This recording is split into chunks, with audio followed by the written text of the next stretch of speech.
ओम शांति शांति शांति।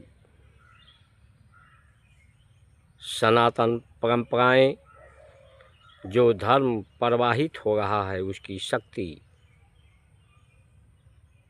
वो शक्ति शून्य है। उससे शून्य में ही सभी कर्म, सभी गति समाहित हो रही है। इसलिए दुख में, सुख में, दिन में, रात में, कामनाओं में, वासनाओं में, योग में, भोग में, सभी स्थिति में शून्य ही होता है। कामनाओं में, नशे की स्थिति में लोग नशा करते हैं, या भोजन करने की स्थिति में जो गति होती है, मन की गति, प्राण की गति, विचारों की गति, वो एक जगह केंद्रित हो जाती है। केंद्रित हो करके वो शून्य आकार हो जाती है। लेकिन वो जो काम की गति है, वासनाओं की गति है, नशे की गति है, वो गति प्राणों की गति को, रक्त की गति को बढ़ा देती है, प्रकृति की गति को बढ़ा देती है, जिससे ताप पैदा होते हैं, संताप पैदा होते हैं, दुख पैदा होती है। ये दुख भी जब बढ़ जाता है, दुख से बेहाल हो जाता है, तब भी शून्य की ही स्थिति होती है। लेकिन इससे अशांति का परिणाम प्राप्त होता है। मन में अशांति, चित्त वृत्तियों में अशांति, बुद्धि में अशांति, और इस अशांति के कारण लोग बीमार होते हैं। अशांति, निजी स्वार्थों के कारण लोग एक दूसरे में अलग हो जाते हैं, दूरियां बन जाती हैं, दरारें दिल में हो जाती हैं,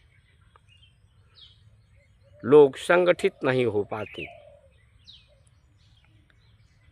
और आज की राजनीति की स्थिति लोगों को संगठित नहीं रहने देना चाहती है। समाज को, परिवार को, शरीर के अंदर की शक्तियों को, सभी को हानि पहुंचा रही है। और ये हानि पहुंचाने वाले लोग अज्ञानता के अंधेरे में डूबे हुए हैं। ये अपना भी हित नहीं कर सकते, क्योंकि सबका जीवन एक दूसरे से जुड़ा हुआ है। जुड़ने के लिए ही ज़रूरतें हैं। कोई अन्न पैदा करता है, कोई वस्त्र पैदा करता है, कोई कुछ पैदा करता है, कोई कुछ काम करता है। अकेला व्यक्ति अपनी ज़रूरतें पूरा नहीं कर सकता।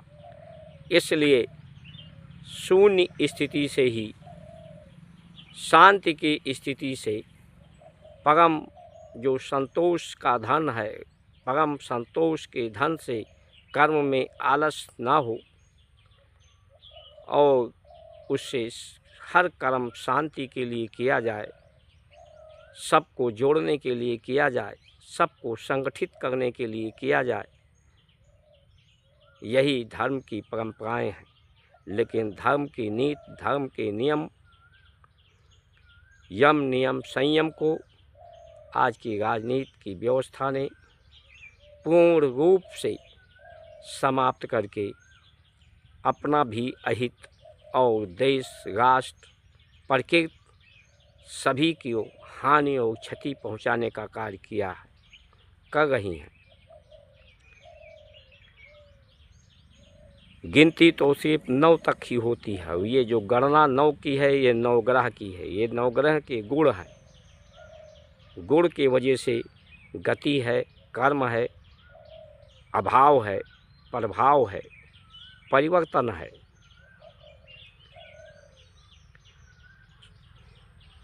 लेकिन जब शून्य की स्थिति यानी समाधि की स्थिति होती है योग के माध्यम से, तो गुण का प्रभाव समाप्त हो जाता है